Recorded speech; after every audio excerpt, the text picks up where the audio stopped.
மரண அறிவித்தல். பெரியமடுவை பிறப்பிடமாகவும் இச்செலவக்கை முதலாம் வீதியை வதிவிடமாகவும் கொண்ட அமரர் சுதர்சினி அவர்கள் 23/4/2025 இன்று சாவடைந்தார்.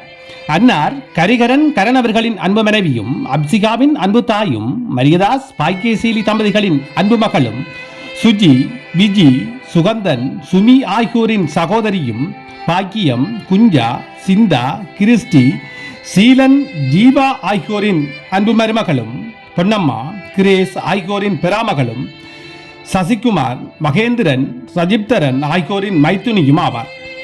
அன்னாரது இரங்கல் திருப்பலி அன்னாரது இல்லத்தில் நடைபெற்று நாளை 24/4/2025 பிற்பகல் 2 மணியளவில் எடுத்துச் செல்லப்பட்டு இச்செலவக்கை குழந்தையேசு ஆலயத்தில் பங்கு தந்தை ஜெகானந்தம் அவர்களால் இரங்கல் ஜெப வழிபாடு செய்யப்பட்டு ஈச்செலவக்கை சேமக்காலையில் நல்லடக்கம் செய்யப்படும் என்பதனை உற்றார் உறவினர் நண்பர்கள் அனைவரையும் ஏற்றுக்கொள்ளுமாறு கேட்டுக்கொள்ளப்படுகிறீர்கள். தகவல் குடும்பத்தினர்.